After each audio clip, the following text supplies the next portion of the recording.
తాజాంశాన్ని చూస్తున్నాం. Allu Arjun bail petition పై ఇవాళ Nampally court తీర్పు ఇవ్వనుంది.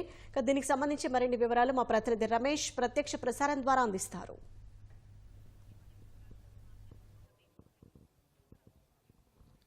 సంధ్య థియేటర్ ఘటనలో జరిగిన కేసుకు సంబంధించి కూడా అల్లు అర్జున్ బెయిల్ పిటిషన్పై ఈరోజు నాంపల్లి కోర్టు తీర్పు వెల్లడించనుంది. ఇప్పటికే కోర్టుకు సంబంధించి కూడా ఇరు వాదనలు, ఇటు అల్లు అర్జున్ తరపు న్యాయవాదులతో పాటు పోలీసుల తరపు న్యాయవాది కూడా కోర్టుకు వాదనలు కూడా వినిపించిన సంగతి తెలిసిందే. అయితే దీంట్లో అల్లు అర్జున్ తరపు న్యాయవాది అయితే ఈ కేసు కేవలం అంటే అల్లు అర్జున్కి సంబంధం లేదు, ఈ ఘటనకు సంబంధించి కూడా అల్లు అర్జున్కి ఎలాంటి సంబంధం లేకుండా జరిగిందని చెప్పి కూడా అల్లు అర్జున్ తరపు న్యాయవాదులు కోర్టుకు అయితే తెలపడం జరిగింది. కేవలం అల్లు అర్జున్ సంబంధించి కూడా దీంట్లో A11గా ఉన్నారు, అతనికి ఈ కేసు వర్తించదని చెప్పి కూడా వాదనలు కూడా నాంపల్లి కోర్టులు అయితే వాదనలు అయితే కొనసాగించిన సంగతి తెలిసింది. అయితే మరొక వైపు ఇటు పోలీస్ తరపు న్యాయవాదికి సంబంధించి కూడా ఇటు అతను బెయిల్ ఇచ్చినట్లయితే బెయిల్ ఇస్తే అతను సహకరించాడు, పోలీసు విచారణకు సహకరించారని చెప్పి కూడా కోర్టు దృష్టికి అయితే రావడం జరిగింది. అయినప్పటికీ ఆ బెయిల్ వచ్చిన తర్వాత కూడా అతను పోలీసు విచారణకు సహకరించే విధంగా కూడా కోర్టు తీర్పు ఇవ్వాలని చెప్పి కూడా పోలీసులు కోరినట్టు కూడా ఇప్పటికే చూసిన పరిస్థితి. అయితే ఈ ఘటనకు సంబంధించి కూడా తాజాగా అంటే గత నెల 4వ తేదీ సంబంధించి కూడా జరిగిన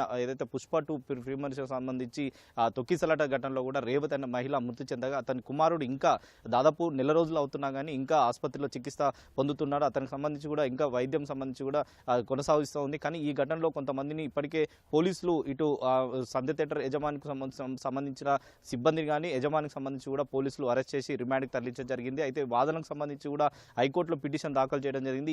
ఈ కేసుకు సంబంధించి మా తప్పు ఏం లేదని చెప్పి కూడా హైకోర్టుకి అల్లు అర్జున్ వెళ్లడంతో కూడా అల్లు అర్జున్కి మధ్యంతర బెయిల్కు సంబంధించి కూడా ఇవ్వడంతో కూడా 4 వారాల పాటు మధ్యంతర బెయిల్తో ప్రస్తుతం అయితే అతను విడుదల అయి ఉన్నారు. అయితే ఆ కేసు అదే బెయిల్ పైన కూడా రెగ్యులర్గా నాంపల్లి కోర్టులో వాదనలు కొనసాగించాలని చెప్పి కూడా హైకోర్టు స్పష్టం చేయడంతో కూడా నాంపల్లి కోర్టులో ఇరు వాదనలు కూడా ముగిసడం జరిగింది. అయితే ఈ రోజు వాదనలు ముగిసిన తర్వాత ఈ రోజు తీర్పు వెల్లడిస్తారని చెప్పి కూడా నాంపల్లి కోర్టు గత విచారణలో కూడా ఈ రోజుకి వాయిదా వేయడం జరిగింది. ఈ విచారణకు సంబంధించి కూడా ఈ రోజు తీర్పు వెల్లడించిన తర్వాత అంటే తీర్పు ఏ విధంగా ఉండబోతుంది, అతనికి బెయిల్ వచ్చినట్లయితే ఎలాంటి కండిషన్స్తో సంబంధించి కూడా బెయిల్ ఇస్తుందా లేదా అనేది కూడా ప్రస్తుతం అయితే వేచి చూడాలి. ఈ ఘటనలకు సంబంధించి కూడా ఇంకా మరొకసారి ఇటు రిమాండ్కి సంబంధించి కూడా ఈ కేసులో రిమాండ్కి సంబంధించి అతను ఈ నెల 10వ తేదీ వరకు కూడా నాంపల్లి కోర్టులో రిమాండ్కి సంబంధించి ఉంది కాబట్టి ఈ బెయిల్ వచ్చినట్లయితే ఖచ్చితంగా వాటిని రిమాండ్కి సంబంధించి కూడా తొలగిపోతుంది. కానీ ఈ కేసుకు సంబంధించి కూడా ఇటు రేవతి కుటుంబానికి అల్లు అర్జున్కి సంబంధించిన చిత్ర యూనిట్కి సంబంధించి కూడా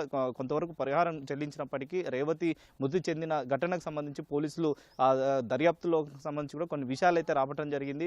తాజాగా పోలీసులు కూడా ఒక వీడియోని అయితే రిలీజ్ చేయడం జరిగింది. దాదాపు 10 నిమిషాల పాటు వీడియో ఆ రోజు జరిగిన ఘటన పైన పూర్తిగా 10 నిమిషాల వీడియోలో అంటే అల్లు అర్జున్ వచ్చే సమయంలో రోడ్ షో చేసుకుంటూ తర్వాత రోడ్ షో ద్వారా అంటే రావడం ద్వారా రోడ్డు పై ఉన్న అభిమానులు అందరూ కూడా థియేటర్కి రావడంతో కూడా ఈ తొక్కిసలాట జరిగిందని చెప్పి కూడా ఆ వీడియో ద్వారా రూపంలో గురించి అయితే మరొకసారి అల్లు అర్జున్ని సుదీర్ఘంగా 3 గంటల పాటు విచారించిన పోలీసులు వాటికి సంబంధించిన కౌంటర్ దాఖలు చేయడం జరిగింది. మరి ఆ పిటిషన్ బెయిల్ పిటిషన్ పై వాదనలు ముగిశాయి కాబట్టి ఆ తీర్పుకు సంబంధించి అంటే ఏ విధంగా ఉండబోతుంది, ఇటు బెయిల్ వస్తుందా లేదా అనేది కూడా ఒక ఉత్కంఠ అయితే ప్రస్తుతం అయితే ఉత్కంఠ అయితే నెలకొందని చెప్పవచ్చు. మరి కాసేపట్లో బెయిల్ పైన కూడా నాంపల్లి కోర్టు అయితే తీర్పు వెల్లడించే అవకాశాలు ఉన్నట్లు తెలుస్తుంది. Vote studio. ధన్యవాదాలు రమేష్.